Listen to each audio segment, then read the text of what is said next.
Welcome to Mindfulness Manufacturing, the podcast for and with manufacturing leaders. I'm Mike and this is Trevor. We want you to join us on our journey as we help you gain new insights, moments of clarity, and self-awareness.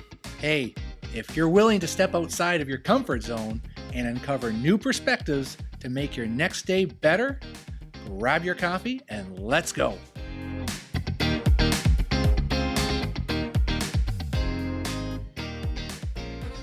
Here we pick it up again with Andrew.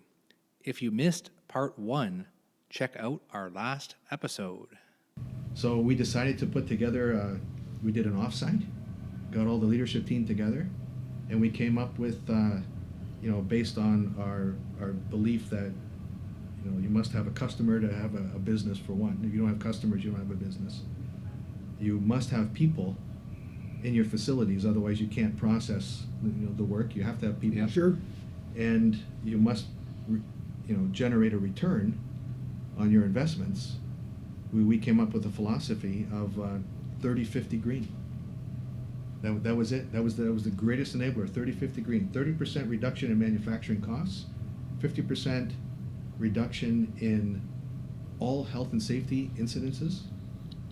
From the bottom up, from observations all the way through to lost times. We wanted to have a 50% reduction in the next year, and a green customer scorecard for everybody who we supplied product to. Wow. So it was a ground up, bottoms up type of reapplication of manufacturing. And it was so basic where, we would have checklists for operators on the line. Are you wearing your safety glasses? Sure. Yeah. Yes. Are they good safety glasses? Yeah. Yes. Are you wearing shoes, safety shoes? Yes. Are there any holes in your safety shoes? No. Basic stuff. Are you wearing your sleeves? Are they the right sleeves? Do they have any holes in them? Are you wearing gloves? Yes. Do they have holes in them? No. So we had to make them very conscious about very basic things. Mm-hmm. And even to the point where, if you're working in an assembly process, we would ask questions about the person to their right and their left, so they became accountable for other people as well. Great. Peer accountability. Yeah, great. Yeah. Love it. Yeah, and then, when somebody was injured, let's say we did a lot of MIG welding, or you're touching hot parts. If somebody got a minor burn, we would get that individual with their checklist, plus the people on their right and their left, and pull them together and look at their checklist and say, okay, well, how did this happen? Because you said Mary was wearing her gloves. So how could Mary be burned Right. if she wasn't wearing her gloves? Wow. And then Mary, how did you get burned? Well, my gloves had holes in them.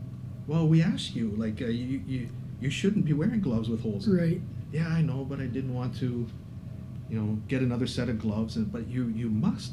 It's part of the PPE that you must wear when you're operating the cell. So driving that consciousness started changing things, and then the needle started changing. And How long did that take, Andrew? That just described 12 to 18 months. Yeah. 12 to 18 months. Yeah. It's a journey. It took time. But that became our fallback, most important focus point. So you deal with every day the same. You're still spinning. You jump in every day. You deal with the pace and the volume of product that you need to produce. Mm-hmm. But we would always come back to this. These were our measurements, and how are we doing?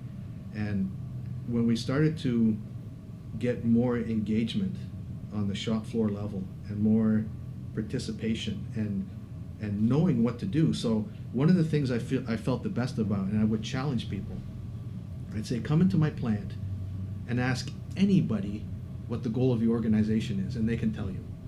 So there was a unified alignment on what we were all working for. So the very first time in my life, I think I had everybody rowing at the same time, pulling on the rope at the same time, doing all the right things, was there because of 30-50 green.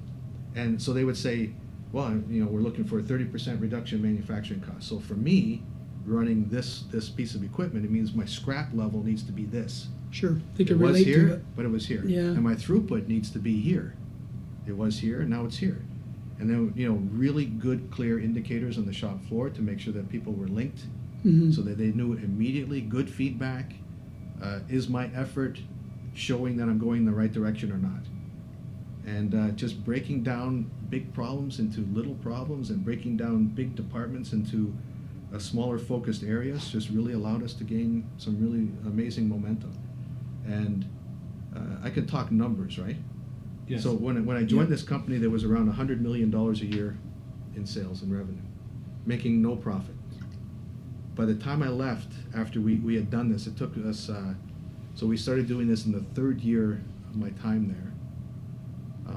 We reached $250 million, and by the time I left, we were 340 to 370 million, and today that plant now is close to $600 million a year in sales. 30-50 green still. Well, that focus, right? So that does It's evolve embedded. based on what the needs are. Sure, absolutely. But the most important element is that they stuck with it, and that culture of participation is still there.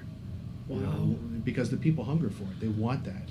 They want to know if they're doing something right or not. You connected the everyday operator, guy and girl building parts, to the metrics. Yeah. They understood lift how they truck could. drivers. Yeah, uh, exactly. Everybody Press in the organization. operators. Everybody. It's amazing. Everybody knew what they were doing to participate, and that was a really fulfilling time in my life. Yeah, sounds hard like to it. duplicate, because you have to be in a position where you have the ultimate responsibility of the organization in order to really drive that. It has to be, this is really much a top-down approach, even though my philosophies are opposite. I believe I'm a bottoms-up Yeah. type of leader. I am responsible for everybody up to the operator on the shop floor, and I want everyone to have 100% participation and engagement and enjoy themselves when they come to work, because I do.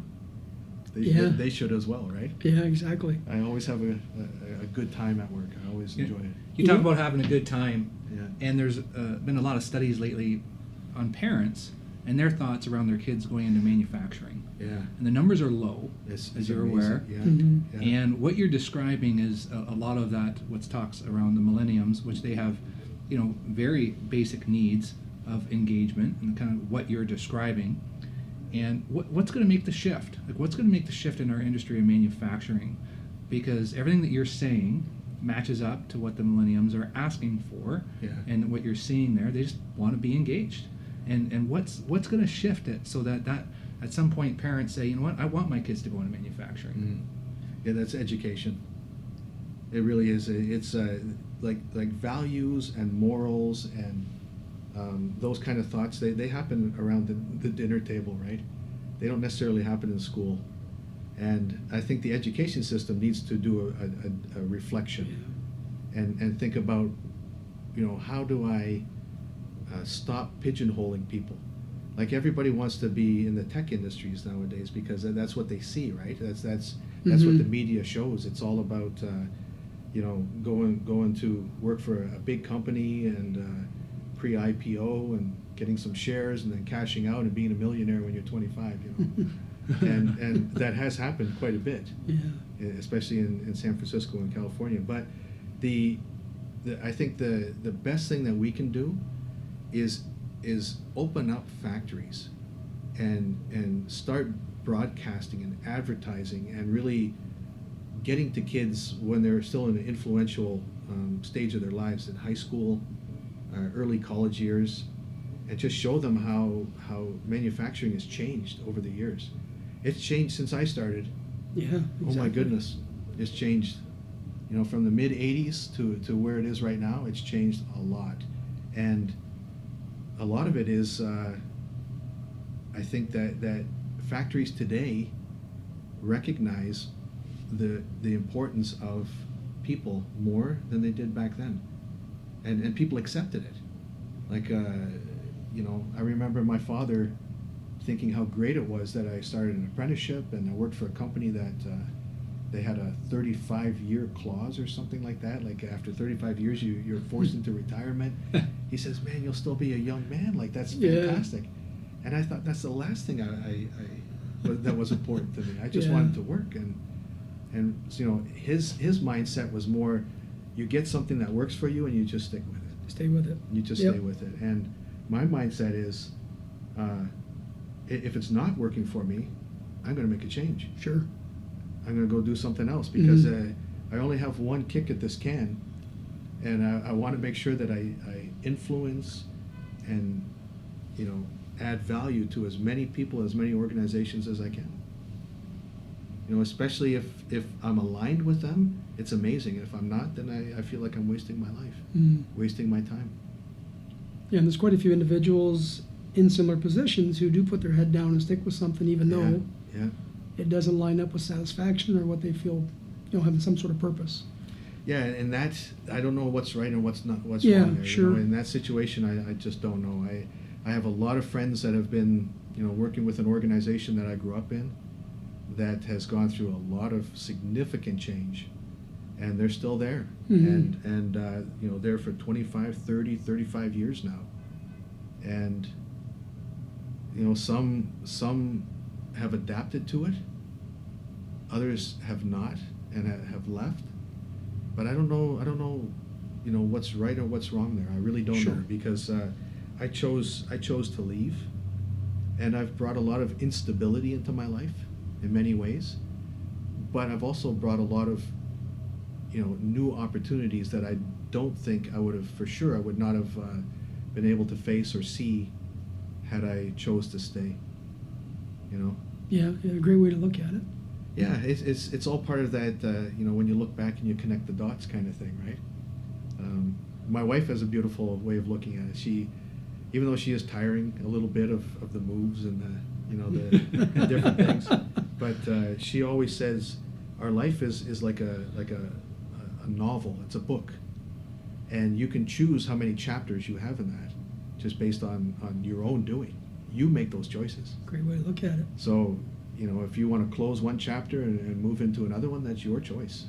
If you want to have a very boring read, then you just stick with the same one. And it's your choice. I was born here, I worked here, and I died here. Yeah. Yeah, that's not me. That's not me. No. We've done a lot, but that's been our choice. Yeah. And the common choice is comfort, and we talk about courage over comfort. Yeah. What are the benefits and not, and it does come down to that individual. Yeah, and taking risks. Yeah. Yeah. And it's hard as you get older. That gets a little more challenging because families come about, financial responsibilities come into play, and that comfort you start to trade off, basically for the courage, because you're set in a certain way. Maybe you don't like what you're doing. For the listeners, someone that's stepping into a leadership role today within manufacturing, what's one line or one thing you want to offer from your insights to say, this is getting into that role. This is how I would give you advice to start. Yeah, I think it's always very important to be self-aware. I really do. I think that knowing who you are is more important than what other people think of you. And I think that you create that. You have an opportunity every time you step into a new role. You should look in the mirror, and you should reflect upon things that worked for you, things that did not work for you, and reinvent yourself a little bit. You have the opportunity, right? You're going into a new position. Understand the technical stuff you own. That's up to you. Don't say, well, I don't know how to do this. I don't know how to do that. If you don't, figure out how you're going to get that portion of that technical side of what you're responsible for. That's up to you. But from a leadership and a people development point of view, and how you treat people, that's completely a choice that you make every day when you go into work. And I say, get yourself some clear thoughts that help guide you. It's helped me. Do what is right. Do the very best you can. Treat people the way you like to be treated. If that's worked for you, and it will work for you, it helps you make decisions. It helps you make good choices. It forces you to make difficult choices, but it'll help guide you in whatever role you're taking. And at the end of the day, there's always got to be a desire to accomplish something. You want to do well. Nobody takes on a role with the idea of failure. Right. But it happens. It's happened to me. Yep. It happens to everybody at some point in time. You're going to run into something that just isn't going to work for you, and then you have to make a choice whether you put a lot of investment into it and see if you can influence and change it, and if you can't, and you recognize that, move on. Yeah, I think the other thing when I think about your leadership on our time together is your sense of humor. Yeah, I'd like to have a good time. Oh, yeah. Yeah. If we were on video right now, there's two things that get mentioned. When we mention people, you smile ear to ear. Yeah. We mention tool and die, you go ear to ear, Oh, yeah, and then I love that one. Yeah, I like It was always, even though on the tough times. Why should work not be fun? Right. Exactly. Why should it And not as be a fun? leader, you can set that tone. Absolutely. Yeah, for That- sure, that- it's important. Yeah, that is the thing. Like the more responsibility you take on, the more money you make. That's just the way the Naturally, world works. sure.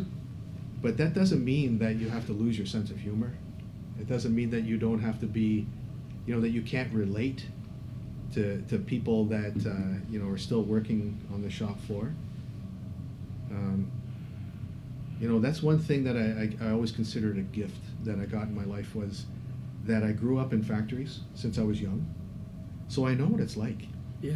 I know the sarcasm, I know the culture, I know the things that get guys joking, and then the connections, right? The teams and I know that, and I always enjoyed that very, Yeah. very much. Some of the greatest memories I have are moments where, it's just a good conversation, and somebody said something really funny, Yeah. and it just stuck with me, right? And it's camaraderie. It is. It's enjoying the people around you, and even in dark times, like when things are bad, you gotta be, you deal with the problems, but if there's an opportunity to lighten things up, I never missed it. No, exactly. Yeah. You would Yeah, always take the I always opportunity. try to, yeah. For sure. When we ask people about what they miss, we don't usually get the process. Yeah, Right? no. We always hear about, I People. miss that team. Absolutely. I miss Mhm. working with those people. I miss those individuals Yeah. that were it was a tough time, Yeah. but that brought us close together. You're so right. You're so right. I remember one time in my life, I was working for a great leader, and I was just making one of my earliest transitions into a more of a leadership position, and we had a team meeting, and it was a daunting task that we were just getting into. And I remember one thing that he said that I found, I thought it was brilliant, and it stuck with me for a lot of years.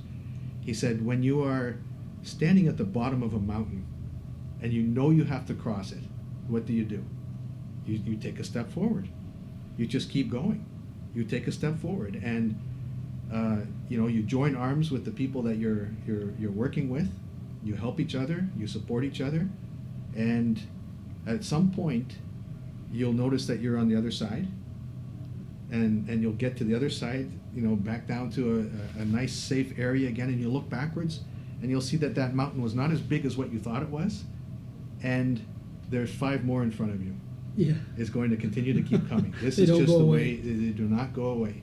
So accept it, work hard, but align with the people who you're working with, and try to not think about just you, but think about everybody and how you can add value to them, and they can support you and create that teamwork, and you can really achieve great things. And That's we did awesome. cross that mountain. I remember.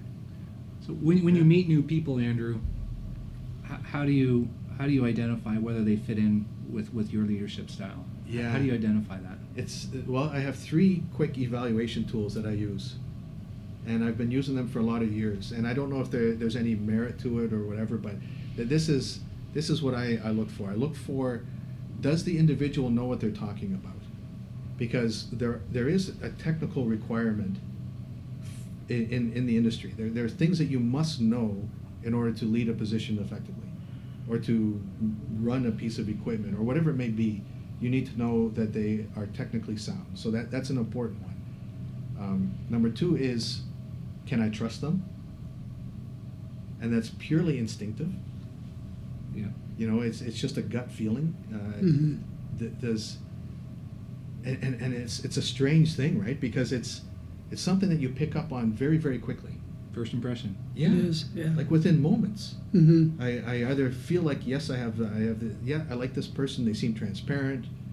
First of all, I don't interview them based on a set group of numbers or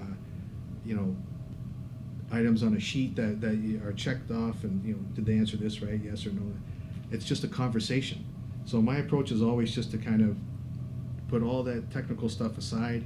We'll talk about it openly, and I'll get a good feel whether they understand what they're talking about and whether I trust them or not. And then the last one is a little bit of an odd one for me, and I don't know how to quite explain it, but it's do they care about me personally? And the reason why I say that is because the industry is all about relationships. And I want to know if I have the ability to build a relationship with somebody or not. And either they're standoffish or cold, or I don't get the right vibe, I don't connect with them. Those are my decision-making kind of tools, right? And I just recently read a question that a guy asked his team about an individual in the hiring process. So this was a CEO of a company. He asked his people, he said, is this the kind of person that if something happened, that you would invite them home for your Christmas dinner? Ooh. Yeah, wow. Would you like them to be sitting at the Yeah. table with your family? Like, can you Yeah. feel that comfortable with them? Right? Great question. It's a great question, Yeah. but it's along that same kind of line of thinking. It is. So It is. you have to have this comfort level, and I have that with you guys. I'm pretty comfortable with you. Absolutely. Yeah. And I was in a leadership position when I met you guys. Yep. Yeah. But look at us today, right? Like, I feel like I'm sitting with a couple of friends, and it's really nice. Position means nothing today. That's does right. It? Yeah. Yeah. Yeah. And the same things apply. I'm comfortable with you guys, and I think you are with me, and that just allows us to be who we are, right? And I know that if there was a problem that faced us today, the three of us would get our head around it, and we would go attack it. We'd go fix it. We would. I remember you helping me on something, Andrew, and I just, thanked you for your help. And you just kind of looked at me and you were like, "That's what leaders do. That's I don't our remember. job. Is I to don't support remember. people." It's those little events that we remember, but you may not remember. But Yeah. that The impression, person, sure. you never underestimate the impact that you have on anybody at any given moment in any position. Yeah, I remember one time, I don't know who said it, but it was one of the guys I was working with. And, cliches are cliches for a reason, right? Because they apply. And you hold on to the ones that make sense to you. And one of the things that I always remember was, it's not our role as leaders to damage anyone's self-esteem. That's not our jobs. Our jobs are to build people up. So if you're one of these heavy-handed leaders that you feel you need to always, point out the obvious bad things and break somebody down before you can build them up, that isn't going to work. It'll work to a degree, but you'll be limited in your abilities and your success. Right. What people are looking for today is good feedback. What can I do next? Like, how do I become, this next position? How do I get there? What do I need to do? What are the steps? They want good, clear guidance.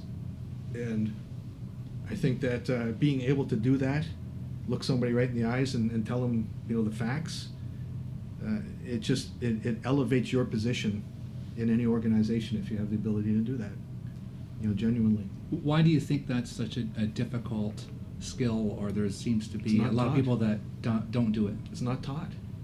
It's not something that happens naturally. It's something that you need to take ownership of and go and figure out how to do it. It's not something that is taught in high school. It's not taught in college. I don't know what course you can have. I'm sure that there are some, public speaking courses. I've never met a microphone that I don't like, right? I love public speaking. I enjoy that very much.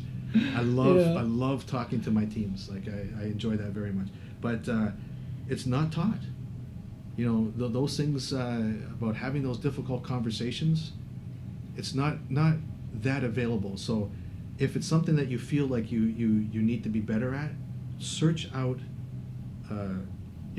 avenues for that. I'm sure today that on YouTube or on the internet or somewhere, there has to be some really good coaching advice And those are the kind of things that you guys offer as well, right? Sure. You teach people how to deal with the difficult, and the difficult always boils down to people it and does. situations.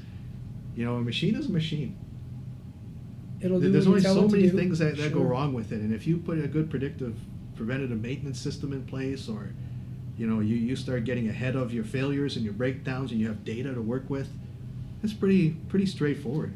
People are not like that. No. People need more. You talk about being taught, and those things aren't in the everyday schools, but where we learned that was on the shop floor Yeah. with a good leader Yeah. who took the time to actually walk through how to do certain things from their experiences. Right. And I think that for me was like working for you and others. I can think back. That put their arm around me to say, hey, very candidly, we don't do business this way, but I see value in you and I want to help you do it this way, as an example. To me, Yeah. that was teachings. Shop floor teachings. Did I do that? Absolutely. We wouldn't be sitting here today. We would not be sitting here today. Yeah, oh, that's great. Yeah, you and there's a number of other Yeah. people I can think back that actually leadership put their arm around guys Yeah. like me and said, we see value, but we don't do it this way, we do it this way. And I got the it. crazy thing is I don't remember. And none of those type of things. natural All I to you. remember, it goes back to that positive or negative. Yep, And exactly. when I think about you guys, I never had any type of negative situations. It always turned out positive. So that's how I categorize people, right? I was recently in Mexico, and I was in the airport, and I ran into somebody that worked with me years ago, and it was really nice to see them. This was at the company that we went through this growth with, and she's an engineer, and I said, "Oh, it's so nice to see you." And she said, "Yeah, this is great." She said, "Do you remember the day that I thought I was going to get fired?" I said, "No." I said, don't tell me that. She said, "Yeah." She said, "I sent out a really salty email to a group, and I copied you on it, and you called me into the office and set me straight." I said, "I don't remember." And she says, "Well, I do." I said, "Was I wasn't like mean or angry or anything, was I?" And she says, No. You were just very direct. You said, "This is what I expect of you. The email that you sent goes against really what the values of this organization are. Your job and your position today is to support and guide and teach and coach and mentor people to get to the goal." And she said that it was a reflection point for her. She learned from it, and she's been very, very successful. And she actually appreciated the fact that I took the time that's awesome. Love it. to help her That's out. so good. At first, I was really scared because I don't, my job is not to hurt people. My Yeah. job is to support and build. But you still have this responsibility to act when things go wrong. And I think from a leadership point of view, that's one of the key things that I've always been able to do. I think that the more responsibility you take, it becomes less of what you physically do for an organization and more of what you allow. That's really a belief that I have. So if you now are responsible for, let's say you have an entire plant of complete operations, and you are completely aware of one of your managers, highly technical, very strong, really, important to the organization, but treats people in a horrible way, and you do nothing about that individual and you don't help correct it, what do you think all the people that report to him are going to think about you Exactly. and the company? Yeah. They're going to think that it's okay. So you condone bad behavior. He doesn't care. All he wants is results. Yes. That's the interpretation You that you're get going what to you get. tolerate. Right. Yeah. So you need to act. And those are the things that I was never shy of doing in an organization, was dealing with those type of difficult situations, right? Awesome. Andrew, when you look back, I like to ask this, and you hear about a story, you run into someone like that. Was there something that in your past that you did which made you successful, which didn't seem that important at the time, but now when you look back, it's like, oh, gee, that was important, and that's a good maybe example of what you just gave. But it's interesting, some of the things we take for granted, and then years down the road, geez, that was pretty important. Yeah. I think that, I'm thinking more in a negative way at this moment. Okay. I think I've always been very vocal. I've always spoke my mind when maybe I shouldn't have. Yeah. And I think if I was a little bit more reserved in some ways, maybe I would be on a different path at this moment in my life. Not that I'm unhappy or I'm sad with where I am today, and it's nothing like that. I think a little more tact might have been better for me. And I think that I said some things in the past that are still maybe people are carrying with them that are impacting me. So how would a listener know that? Like, how, if they're in that situation, how do they do a check? 'Cause you talked about self-awareness. Yeah. You talk about that, Yeah. and some people are like, what do I have to improve on?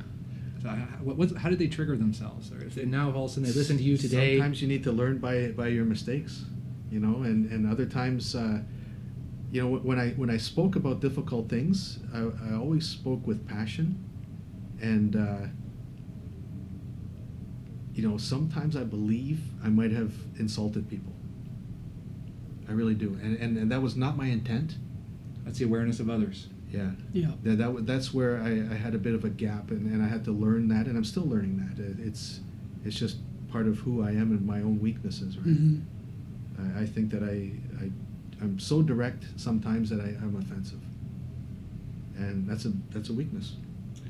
Yeah. And I am conscious of it. You work on it. I'm trying. Sure. I'm trying to be much more reserved than I was when I was younger. Even I think age is helping me with that. Yeah, it does all of us. Yeah. Yeah. With For emotional sure. intelligence, the ones that are talking about it and more aware of their gaps are the ones that are more open to say that, I do have room for improvement, and that's actually a good place to be in. So if you're there today, you're ahead of the average.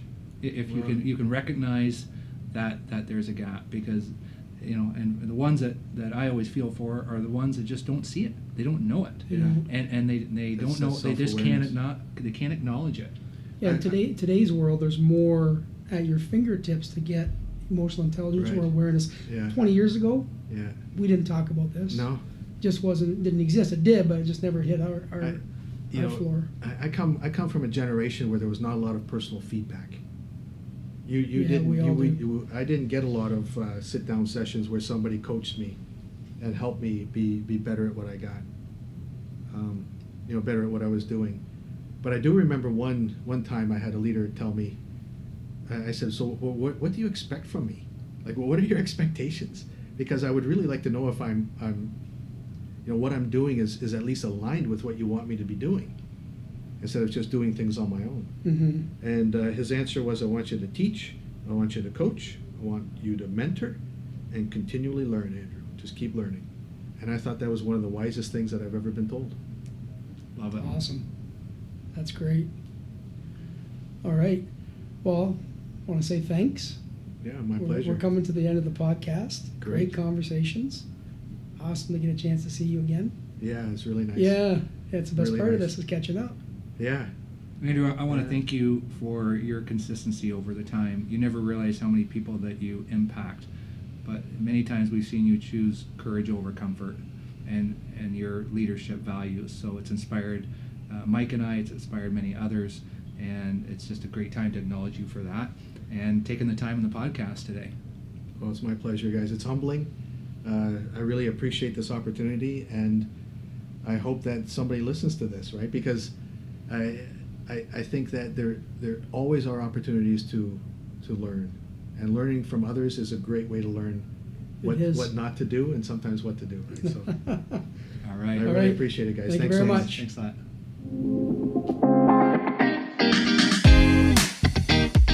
Hey guys, thanks for taking the time and joining us today. We had so much fun. Please remember to subscribe. It's free. Share it with colleagues. Look for our next episode in a couple weeks. If you want to drive results, the first step is realizing how you show up. That's the essence of mindfulness and manufacturing.